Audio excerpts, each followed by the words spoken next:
क्रिया। बच्चों, आप सब जानते हैं कि क्रिया का अर्थ है काम। क्रिया के बिना हम संसार की परिकल्पना नहीं कर सकते। यहाँ कुछ क्रियाएं तो स्वयं घटित होती रहती हैं, जैसे दिन रात का होना, वर्षा का होना, पृथ्वी का सूर्य के चारों ओर चक्कर लगाना, हमारे द्वारा सांस लेना और छोड़ना, हमारा सोचना आदि।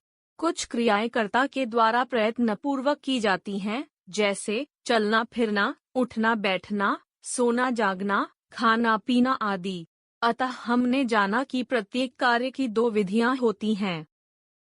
काम का होना, दिन निकल आया, वर्षा हो रही है।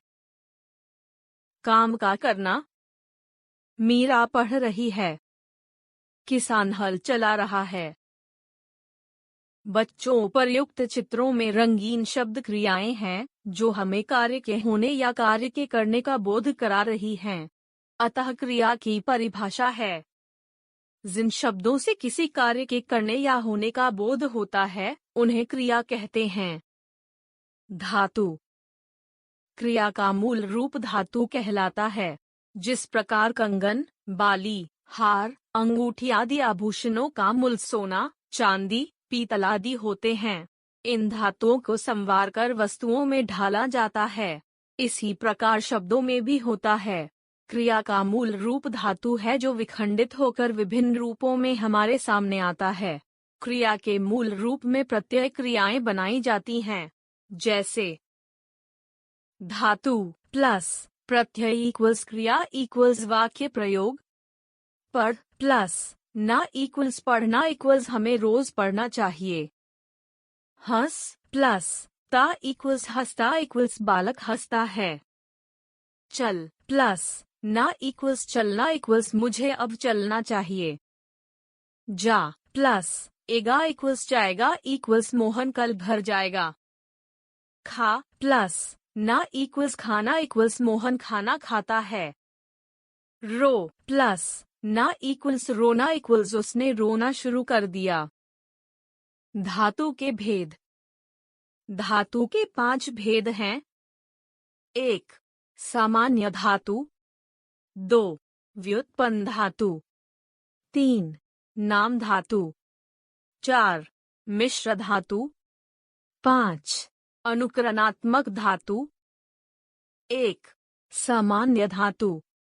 जब मूल धातु के साथ ना प्रत्यय जोड़ा जाता है तब जो रूप बनता है उसे सामान्य धातु कहते हैं, जैसे पढ़ प्लस ना इक्वल्स पढ़ना, चल प्लस ना इक्वल्स चलना, सो प्लस ना इक्वल्स सोना, लिख प्लस ना इक्वल्स लिखना आदि।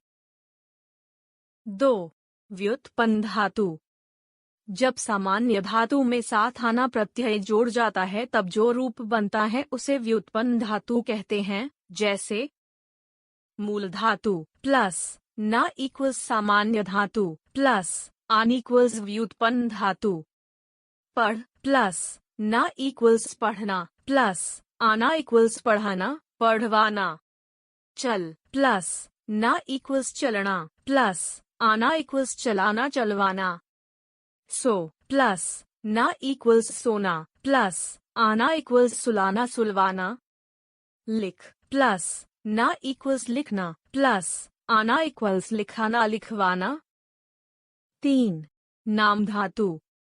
संज्ञा, सर्वनाम और विशेषण शब्दों में प्रत्यय लगाकर जो धातु रूप बनता है उसे नाम धातु कहते हैं। सामान्य रूप से आ प्रत्यय का प्रयोग होता है, जैसे क संज्ञा शब्दों से इक्वल्स हाथ, हथियाना, लोभ, लुभाना, बात, बतियाना आदि। ख सर्वनाम शब्दों से इक्वल्स अपना, अपनापन, मैं, मिमियाना आदि। ग विशेषण शब्दों से इक्वल्स चिकना, चिकनाना, दोहरा, दोहराना, गरम गरमाना, लंगड़ा, लंगड़ाना आदि। 4. मिश्र धातु। जहां दो अलग अलग धातुएं एक साथ जोड़कर आएं उसे मिश्र धातु कहते हैं, जैसे क संज्ञा शब्दों से इक्वल्स काम करना, दान करना, दर्शन करना, दर्शन होना आदि। ख विशेषण शब्दों से इक्वल्स अच्छा लगना, बुरा होना, सुंदर लगना, पागल होना आदि। ग, क्रिया विशेषण शब्दों से इक्वल्स ऊपर आना, नीचे होना, अंदर करना, बाहर होना आदि। 5. अनुकरणात्मक धातु। ध्वनि के अनुकरण के आधार पर बनाई जाने वाली धातु को अनुकरणात्मक धातु कहते हैं, जैसे खटखटाना, बड़बड़ाना, झंझनाना, हिनहिनाना, गुनगुनाना, भिनभिनाना, टटराना आदि। क्रिया के भेद। क्रिया के 2 भेद हैं। क्रिया के भेद: कर्म के आधार पर, संरचना के आधार पर। कर्म के आधार पर क्रिया के भेद: 1. अकर्मक क्रिया। 2. सकर्मक क्रिया। 1. अकर्मक क्रिया। अकर्मक का शाब्दिक अर्थ है बिना कर्म के, अर्थात जिस क्रिया के साथ कर्म न हो। दूसरे शब्दों में हम कह सकते हैं कि जिस क्रिया के कार्य का फल कर्ता पर पड़ता है उसे अकर्मक क्रिया कहते हैं, जैसे उठना, बैठना, हंसना, गिरना, जागना, सोना, उड़ना, दौड़ना, फिसलना, रोना, लजाना, लेटना, रूठना, जाना, आना, ठहरना आदि। दिव्या बैठी है। सूरज निकल रहा है। पंछी उड़ रहे हैं। उपर्युक्त वाक्यों में हो रही क्रियाओं का प्रभाव केवल कर्ता पर पड़ रहा है और इनमें कर्म की अपेक्षा नहीं है। पहचान: क्रिया के साथ यदि क्या, किसे या किसको लगाकर प्रश्न किया जाए और कोई उत्तर नहीं मिलता तो क्रिया अकर्मक होती है, जैसे वाक्य क्रिया के साथ प्रश्नोत्तर भेद। क, युवतियां जा रही हैं। क्या जा रही हैं? अकर्मक क्रिया। ख, नितिन बीमार है। क्या बीमार है? अकर्मक क्रिया। ग, बालक सो रहा है। क्या सो रहा है? अकर्मक क्रिया। 2. सकर्मक क्रिया। सकर्मक का शाब्दिक अर्थ है कर्म के साथ, अर्थात जिस क्रिया के कार्य का फल कर्म पर पड़ता है, कर्ता पर नहीं, उसे सकर्मक क्रिया कहते हैं। फिर भले ही कर्म प्रकट या अप्रकट रूप से हो, जैसे खाना, पीना, पढ़ना, लिखना, देना, लेना, सुनना, गाना, बुलाना आदि। साहिल गिटार बजा रहा है। कर्ता, कर्म, क्रिया। नानी ने कहानी सुनाई। कर्ता, कर्म, क्रिया। साक्षी ने पत्र लिखा। कर्ता, कर्म, क्रिया। उपर्युक्त वाक्यों में बजा रहा है, सुनाई और लिखा क्रिया शब्द हैं। साहिल, नानी और साक्षी कर्ता हैं। क्रिया के होने का प्रभाव गिटार, कहानी और पत्र पर पड़ रहा है। इस प्रकार हमने देखा कि क्रिया के होने का प्रभाव कर्ता पर नहीं, कर्म पर पड़ रहा है। अतः ये सकर्मक क्रियाएं हैं। पहचान: सकर्मक क्रियाओं की पहचान के लिए वाक्य में आई क्रियाओं के साथ यदि क्या या किसको लगाकर प्रश्न किया जाए और उत्तर मिल जाए तो क्रिया सकर्मक क्रिया होती है, जैसे वाक्य क्रिया के साथ प्रश्नोत्तर भेद। क, रजत लिखता है। क्या लिखता है? अप्रकट, लेखपत्र, पुस्तक। सकर्मक। ख, दादाजी अखबार पढ़ रहे हैं। क्या पढ़ रहे हैं? प्रकट, अखबार। सकर्मक। सकर्मक क्रिया के 2 भेद हैं। 1. एक कर्मक क्रिया। 2. द्विकर्मक क्रिया। 1. एक कर्मक क्रिया। जिस क्रिया का एक ही कर्म होता है उसे एक कर्मक क्रिया कहते हैं, जैसे अनिल आम खा रहा है। कर्ता, कर्म, क्रिया। अध्यापिका छात्रों को पढ़ा रही हैं। कर्ता, कर्म, क्रिया। उपर्युक्त वाक्यों में एक ही कर्म का बोध हो रहा है, अतः ये एक कर्मक क्रियाएं हैं। पहचान: एक कर्म क्रियाओं की पहचान के लिए वाक्य में आई क्रिया के साथ क्या या किसको लगाकर प्रश्न किया जाता है और जो उत्तर आता है वही उस क्रिया का कर्म होता है। 2. द्विकर्मक क्रिया। जिस क्रिया के 2 कर्म होते हैं उसे द्विकर्मक क्रिया कहते हैं, जैसे रानी कर्मवती ने हुमायूं को राखी भेजी थी। कर्ता, कर्म, कर्म, क्रिया, दादाजी पक्षियों को दाना डाल रहे हैं। कर्ता, कर्म, कर्म, क्रिया।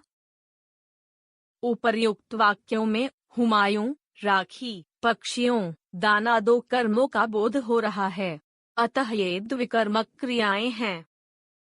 पहचान, द्विकर्मक क्रिया में जब कर्म के साथ क्या लगाकर प्रश्न करने पर उत्तर आए तो उसे प्रधान कर्म माना जाता है। जिस कर्म के साथ किसे या किसको लगाकर उत्तर आए तो उसे गौण कर्म माना जाता है। जैसे वाक्य क्रिया के साथ प्रश्नोत्तर भेद। क, माली ने क्यारी में पानी डाला। क्या डाला? किस में डाला? पानी, क्यारी में। द्विकर्मक क्रिया, पानी प्रधान कर्म, क्यारी गौण कर्म। ख, माँ ने बच्चों को खाना खिलाया। क्या खिलाया? किसको खिलाया? खाना, बच्चों को। द्विकर्मक क्रिया, खाना प्रधान कर्म, बच्चों गौण कर्म। संरचना के आधार पर क्रिया के भेद। संरचना के आधार पर क्रिया के 5 भेद हैं। 1. सामान्य क्रिया। 2. संयुक्त क्रिया। 3. नामधातु क्रिया। 4. प्रेरणार्थक क्रिया। 5. पूर्वकालिक क्रिया। 1. सामान्य क्रिया। जिन वाक्यों में एक ही मूल धातु से बनी क्रिया का प्रयोग होता है उसे सामान्य क्रिया कहते हैं। जैसे अ, दादाजी उधर गए। ब, राधा मुंबई गई। स, माँ ने पत्र लिखा। उपर्युक्त वाक्यों में रंगीन शब्द सामान्य क्रिया के उदाहरण हैं। इनमें क्रिया के एक पद का ही प्रयोग हुआ है। 2. संयुक्त क्रिया। जिन वाक्यों में 2 या 2 से अधिक क्रियाएं मिलकर एक ही कार्य पूर्ण करती हैं उसे संयुक्त क्रिया कहते हैं। जैसे अ, दादाजी उधर चले गए। ब, राधा मुंबई चली गई। स, माँ ने पत्र लिख लिया। उपर्युक्त वाक्यों में रंगीन शब्दों में 2-2 क्रियाएं प्रयुक्त हुई हैं, अतः ये संयुक्त क्रिया हैं। 3. नामधातु क्रिया। जब संज्ञा, सर्वनाम, विशेषण तथा अनुक्रमवाची शब्दों के अंत में प्रत्यय लगाकर जो क्रियाएं बनाई जाती हैं उसे नामधातु क्रिया कहते हैं। जैसे हमें किसी का दिल नहीं दुखाना चाहिए। बच्चे पाठ दोहराने लगे। उपर्युक्त वाक्यों में रंगीन शब्द नामधातु क्रियाएं हैं। नामधातु क्रियाएं 4 प्रकार से बनती हैं। 1. संज्ञा से नामधातु क्रिया बनना। संज्ञा, नामधातु क्रिया। हाथ, हथियाना। ठग, ठगना। दुख, दुखाना। फिल्म, फिल्माना। बात, बतियाना। धिक्कार, धिक्कारना। 2. सर्वनाम से नामधातु क्रिया बनाना। सर्वनाम, नामधातु क्रिया। अपना, अपनाना। मैं, मिमियाना। 3. विशेषण से नामधातु क्रिया बनाना। विशेषण, नामधातु क्रिया। गरम, गरमाना। दोहरा, दोहराना। लंगड़ा, लंगड़ाना। ठंडा, ठंडाना। साठ, सठियाना। चिकना, चिकनाना। 4. अनुक्रमवाची शब्दों से नामधातु क्रिया बनाना। अनुक्रमणीय शब्द। नामधातु क्रिया। हिन हिन, हिन हिनाना। भिन्न भिन्न, भिन्न भिनाना। थर थर, थर थराना। Tim Tim, टिमटिमाना।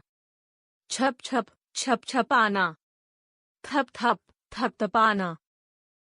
4. प्रेरणार्थक क्रिया। जिन क्रिया शब्दों से यह ज्ञात हो कि कर्ता स्वयं कार्य न करके किसी से कार्य करवाता है या दूसरों को कार्य करने की प्रेरणा देता है उसे प्रेरणार्थक क्रिया कहते हैं। पिताजी निखिल से पत्र लिखवा रहे हैं। अध्यापिका ने बच्चों से किताब पढ़वाई। उपर्युक्त वाक्यों में रंगीन शब्द प्रेरणार्थक क्रियाएं हैं। प्रेरणार्थक क्रिया के भेद। प्रेरणार्थक क्रिया के 2 भेद हैं। 1. प्रथम प्रेरणार्थक क्रिया। 2. द्वितीय प्रेरणार्थक क्रिया। एक, प्रथम प्रेरणार्थक क्रिया। जिस वाक्य में कर्ता स्वयं कार्य में सम्मिलित होकर कार्य की प्रेरणा देता है, वे प्रथम प्रेरणार्थक क्रिया कहलाती हैं, जैसे क, नेहा विधि को पढ़ाती है। ख, माँ बच्चे को दूध पिलाती है। उपर्युक्त वाक्यों में नेहा और माँ स्वयं कार्य करके दूसरे को कार्य करने की प्रेरणा दे रहे हैं, अतः ये प्रेरणार्थक क्रियाएं हैं। 2, द्वितीय प्रेरणार्थक क्रिया। जिस वाक्य में कर्ता स्वयं कार्य न करके दूसरे को कार्य करने की प्रेरणा देता है, वे द्वितीय प्रेरणार्थक क्रियाएं हैं। क, नेहा विधि से बच्चों को पढ़वाती है। ख, माँ बच्चे को नौकरानी से दूध पिलवाती है। उपर्युक्त वाक्यों में नेहा और माँ कर्ता हैं जो स्वयं कार्य न करके विधि और नौकरानी से कार्य करा रही हैं, अतः ये द्वितीय प्रेरणार्थक क्रिया हैं। प्रेरणार्थक क्रिया के उदाहरण। मूल क्रिया, प्रथम प्रेरणार्थक क्रिया, द्वितीय प्रेरणार्थक क्रिया। हंसना, हंसाना, हंसवाना। खाना, खिलाना, खिलवाना। लिखना, लिखाना, लिखवाना। पीना, पिलाना, पिलवाना। मूल क्रिया, प्रथम प्रेरणार्थक क्रिया, द्वितीय प्रेरणार्थक क्रिया। सोना, सुलाना, सुलवाना। चलना, चलाना, चलवाना। रोना, रुलाना, रुलवाना। दौड़ना, दौड़ाना, दौड़वाना। 5, पूर्वकालिक क्रिया। मुख्य क्रिया से पहले होने वाली क्रिया को पूर्वकालिक क्रिया कहते हैं। पूर्वकालिक क्रिया अधिकतर कर या कर के जोड़कर प्रयोग में लाई जाती है, जैसे क, मैं खाना खाकर आया था। पूर्वकालिक क्रिया। मूल क्रिया, रंजक क्रिया। ख, नीरज ने गिनकर साड़ियां रखीं। पूर्वकालिक क्रिया मूल क्रिया। उपर्युक्त वाक्यों में खाकर, रोकर, गिनकर, पढ़कर पूर्वकालिक क्रियाएं हैं, जो मुख्य क्रिया से पहले हो चुकी हैं। क्रिया के संदर्भ में कुछ महत्वपूर्ण बातें। 1, कोई भी वाक्य क्रिया के बिना पूरा नहीं होता, अर्थात क्रिया के बिना वाक्य संरचना नहीं की जा सकती है, जैसे क, वह मेरा भाई है। ख, हमें बड़ों का आदर करना चाहिए। ग, मैं प्रतिदिन पढ़ाई करता हूँ। घ, भारत ने पाकिस्तान को हराकर मैच जीत लिया। 2, क्रिया शब्द विकारी शब्द होते हैं, अतः लिंग, वचन, कारक व काल के कारण इनका रूप बदल जाता है, जैसे क, वह सो रहा है। ख, वे सो रहे हैं। वचन के कारण परिवर्तन। ग, रमेश सो रहा है। घ, सीमा सो रही है। लिंग के कारण परिवर्तन। दा, अतिथि ने पुरस्कार बांटे। च, अतिथि से पुरस्कार बांटने को कहा गया। कारक के कारण क्रिया में परिवर्तन। छ, मैं रोज नहाता हूँ। ज, मैं कल नहाया था। काल के कारण क्रिया में परिवर्तन। 3, वाक्य में क्रिया के आधार पर ही कर्ता के लिंग, वचन, कारक और काल का अनुमान लगाया जा सकता है, जैसे क, पंडित जवाहरलाल नेहरू भारत के प्रथम प्रधानमंत्री थे। इस वाक्य में क्रिया थे है, जिससे पता चलता है कि कर्ता पुल्लिंग है, एक वचन है, भूतकाल है। 4, वाक्य में क्रिया कभी एक शब्द की होती है और कभी अनेक शब्दों की, जैसे क, माँ बाजार गई। क्रिया एक शब्द की। ख, माँ बाजार जा चुकी होगी। क्रिया अनेक शब्दों की। 5, वाक्य में जब कर्ता परसर्ग के बिना आता है तो क्रिया कर्ता के अनुसार होती है, जैसे क, वे मंदिर गए। कर्ता, क्रिया। बहुवचन, पुल्लिंग, बहुवचन, पुल्लिंग। ख, माँ दूध खरीद कर लाई। कर्ता, क्रिया। एकवचन, स्त्रीलिंग, एकवचन, स्त्रीलिंग। 6, जब वाक्य में कर्ता के साथ परसर्ग का प्रयोग किया जाता है तब क्रिया कर्म के अनुसार होती है, जैसे क श्री कृष्ण ने कंस का वध किया। कर्ता, कर्म, क्रिया। पुल्लिंग, एकवचन, पुल्लिंग, एकवचन। ख उषा ने खिलौने खरीदे। कर्ता, कर्म, क्रिया। पुल्लिंग, बहुवचन, पुल्लिंग, बहुवचन। हमने सीखा, जिन शब्दों से किसी कार्य के करने या होने का बोध हो उसे क्रिया कहते हैं। क्रिया के मूल रूप को धातु कहते हैं। धातु के 5 भेद हैं। 1. सामान्य धातु। 2. व्युत्पन्न धातु। 3. नाम धातु। 4. मिश्र धातु। 5. अनुकरणात्मक धातु।